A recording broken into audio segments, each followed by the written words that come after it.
नमस्कार दोस्तों, कैसे हैं आप सभी। आज की कहानी का शीर्षक है तलाक की रेखा। तलाक की बात आज पूरी तय हो चुकी थी। प्रातः ही दोनों बच्चों को मसूरी के स्कूल में भेज देना है। वह दोनों खूब खुश हैं कि प्रातः ही मसूरी जा रहे हैं, जहां उनके इतने सारे मित्र पहले ही चले गए हैं। उन बेचारों को क्या पता कि उन्हें मसूरी भेजने के निर्णय के साथ ही उनके माता पिता भी अलग हो रहे हैं। उनका यह घर हमेशा के लिए छूट रहा है। इस समय पत्नी भी ऊपर के कमरे में नहीं है। वह शायद नीचे कहीं अपना कुछ सामान ठीक कर रही होगी। सब सोच विचार कर ही हम दोनों ने यह फैसला किया है, दोनों बच्चे मसूरी में पढ़ेंगे और खर्च मैं भेजता रहूँगा। छुट्टियों में वे आधा समय मेरे पास रहेंगे और आधा समय माँ के पास। हम दोनों प्रातः ही घर छोड़ देंगे। मैं तो चला जाऊँगा विनयनगर में एक मित्र के घर पेइंग गेस्ट की तरह, और पत्नी चली जाएगी अपने स्कूल के क्वार्टर में, जहां वह साथ ही हॉस्टल की मेंटेन का कार्य संभाल सके। पत्नी को भी मैं आर्थिक सहायता देने का इच्छुक था, पर उसके स्वाभिमान को चोट पहुंचती। वैसे मेट्रन एवं अध्यापिका के नाते उसे इतना वेतन मिल जाता है जो उसके लिए काफ़ी है। आज की रात इस छत के नीचे हमारे परिवार की अंतिम रात थी। मैं इस घर को रख सकता था, पर इसके साथ विवाहित जीवन के 11 वर्षों की इतनी स्मृतियां जुड़ी हुई हैं कि इसे छोड़ देने का निर्णय करना होगा। हम पति पत्नी दोनों कोई छोटे बच्चे नहीं हैं और ना ही भावुकतावश अलग होने का निश्चय किया है। तलाक की बात पहले भी 1-2 बार उठी। हम दोनों ने इन पहलुओं पर विचार किया है। एक ही टूटे हुए शीशे में मुंह देखते रहने की बजाय टुकड़ों में सूरत देखते रहना कम कष्टदायक है। पर वर्षों के साथ की बात याद करके हम अलग होने का साहस नहीं कर पाए। इस बार हमने पहले ही तय कर लिया था कि भावुकता के वश में होकर नहीं विचारेंगे। जब ऐसी बातें उठेगी यही सोचेंगे कि वह दिन कितने अच्छे थे, पर अब नहीं निभती है तो ज़बरदस्ती किसी मुर्दे को घसीटने में क्या लाभ है। दोनों एक दूसरे से बेइंतहा प्रेम करते थे, लेकिन जिस तरह आईना पुराना होने पर धुंधला सा हो जाता है, उसी तरह शादी के 11 वर्षों ने हमारे प्रेम के आईनों को धुंधला कर दिया था। पहले कभी 2-4 महीने में वापस से झगड़ा हो जाता था तो एक दूसरे से रूठकर दोनों ही खाना छोड़ देते थे, लेकिन कभी हमारे झगड़ों से रात खराब नहीं होती थी। रात को हम अलग अलग तरफ मुंह करके लेटते और अंत में मुझे या रेखा को हार मानकर एक दूसरे के पास आ जाना पड़ता। लड़ाई के बाद यह संधि का हर क्षण इतना मज़ेदार होता था कि कभी कभी उसका आनंद लेने के लिए रेखा से झगड़ा मोल लेने की जी चाहता था, लेकिन फिर झगड़े जल्दी जल्दी होने लगे। कभी मैंने साग तरकारी में नमक ज़्यादा होने पर रेखा को जली कटी सुना दी, तो कभी रेखा ने बाजार से कोई चीज़ खरीद कर न लाने पर मुझे आड़े हाथ लिया। जब से 2 जुड़वा बच्चे हुए थे, रेखा उनकी देखभाल मुझसे ज़्यादा करने लगी थी। कुछ दिन तो मैं यह सोचकर चुप रहा था कि छोटे बच्चे हैं, उनको माँ की देखभाल की पूरी आवश्यकता है। लेकिन जब बच्चे बड़े होकर स्कूल जाने लगे, तब रेखा के प्रेम में वह पहले जैसी बात नहीं पाई। मुझे ऐसा लगा रेखा का वह पहला प्रेम बनावटी था। शायद शादी उसने मुझसे सिर्फ संतान उत्पत्ति के लिए ही की थी, या फिर मेरा उसका प्रेम गृहस्थी का बोझ संभाल नहीं सका था। कारण कुछ भी हो, आज हमने फैसला कर लिया है कि अलग अलग हो जाने में ही हमारी भलाई है। ऐसा लगता है अगर हम ज़्यादा दिनों साथ रहे तो किसी दिन हमारा कोई भी मामूली झगड़ा बढ़कर बड़ा भयंकर रूप धारण कर लेगा, और उसी वक्त हमें मनमुटाव के कारण शत्रुओं की तरह एक दूसरे से अलग होना पड़ेगा। इससे कहीं अच्छा है कि हम दोस्तों की तरह राजी खुशी एक दूसरे से अलग हो रहे हैं। मैं कमरे में बैठा सोच रहा हूँ और अंधेरा बढ़ रहा है। मैंने बत्ती जलाने का प्रयत्न भी नहीं किया, लेकिन यह घर है कि अपनी बातें बंद नहीं करता। इसकी दीवारें जोरदार शब्दों में बोलती तो मैं उतने ही जोरदार शब्दों में उत्तर देता, पर इसकी दीवारें तो केवल धीमे स्वरों में फुसफुसाती है।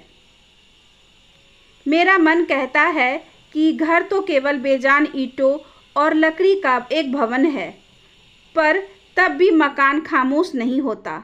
मैं उठकर चहलकदमी आरंभ कर देता हूँ, शायद फुसफुसाहट बंद हो जाए, पर कमरे में मेरा और पत्नी रेखा की हंसी का स्वर गूंजता है, वैसा ही जैसा हमारे जुड़वा बच्चे होने पर उसका नाम सोचते सोचते हंस पड़ने पर गूंजा था।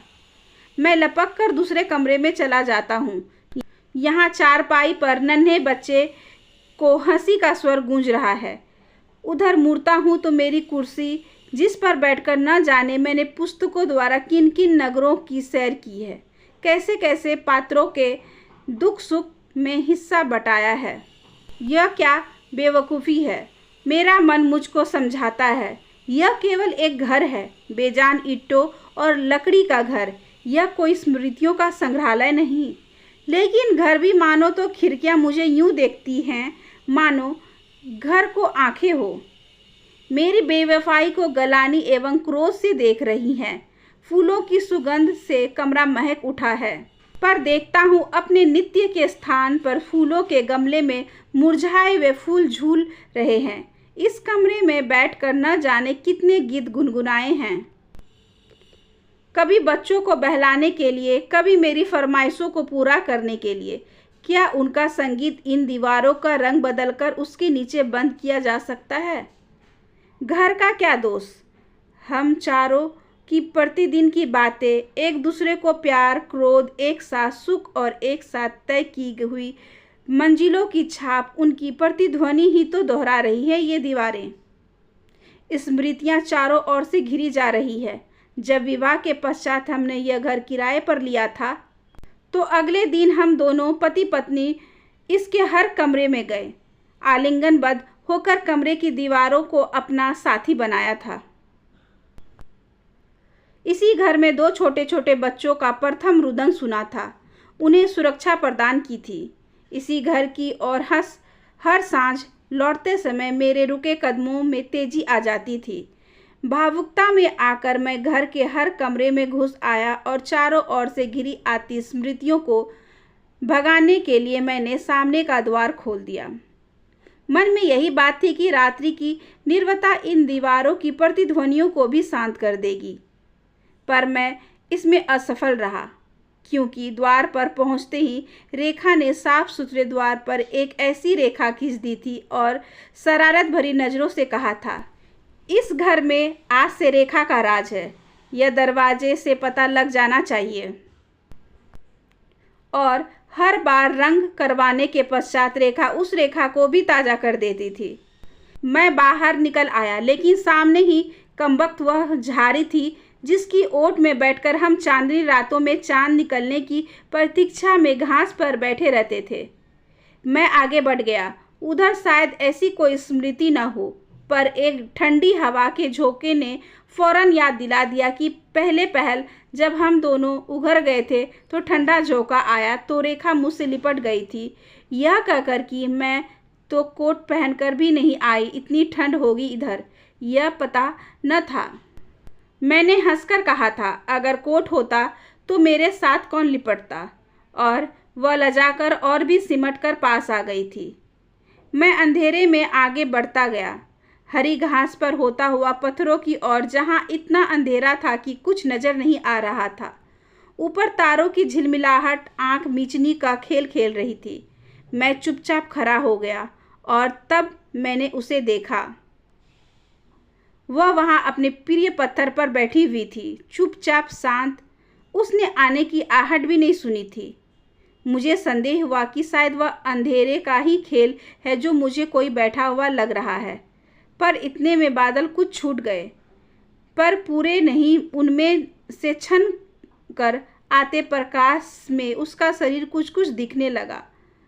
उसके सुनहरे बालों पर चांदनी की लहरें खेलने लगी। मैं तो समझा था कि वह अंदर अपना सामान ठीक कर रही होगी, पर याद आया कि सब कमरों में तो मैं घूम आया था, पर वह वहाँ कहीं नहीं थी। मैं कुछ बोला नहीं और ना ही लौट पाया। मैं धैर्य से आगे बढ़ गया और उसके पास बैठते हुए अपना हाथ उसके हाथों में दे दिया। क्या इन दीवारों की प्रतिध्वनियों ने मुझे इस ओर भेजा था? हम दोनों चुप बैठे रहे और मैं सोचता रहा कि वह कौन सी शक्ति थी जिसने हम दोनों को सुनसान नीरव रात्रि में यहाँ एक साथ पर भेज दिया। उसने बताया, मुझे रुलाई आ रही थी, मेरा गला घुटा जा रहा था और मैं सोच रही थी कि प्रातः हम अलग हो जाएंगे, अपनी अपनी राहों पर चल देंगे। फिर जीवन में कभी मिलन हो या नहीं, अगर ना मिले तो मैं यह तुम्हें कब कह पाऊंगी कि मैं तुम्हें बहुत प्यार करती थी। चुप रहो, मैंने उसके बालों पर हाथ फेरते हुए कहा। अब उसकी आवश्यकता नहीं रहेगी। नहीं रहेगी? सच कहते हो तुम? कहकर वो मेरे पास आ गई, पर तब ही उसे कुछ याद आया। बोली, कितनी ठंड है बाहर और तुमने कोट भी नहीं पहना। मैं बोला, अगर कोट पहनता तो तुम्हारे इतने पास न आता, और हम दोनों ठठाकर हंस पड़े। इतने में दोनों उठे और हाथ में हाथ थामे दौड़ पड़े घर की ओर। सबसे पहले उन सब कागजों को फाड़ने जिन पर हस्ताक्षर करवाने के लिए सुबह ही हम दोनों के वकीलों को आना था। पर रास्ते में दरवाज़ा पर गया और रेखा ने मेरा हाथ पकड़कर मुझे खींच लिया और दरवाजे पर खिंची हुई रेखा को अपने नाखून से और भी गहरा कर दिया। आशा करती हूँ कि आज की ये छोटी सी कहानी आपको अच्छी लगी होगी। अगर अच्छी लगी हो तो please like, share and subscribe करें हमारे चैनल को। ज़्यादा से ज़्यादा शेयर करें ताकि अगली वीडियोज़ की नोटिफिकेशन आपके पास सबसे पहले आए। धन्यवाद।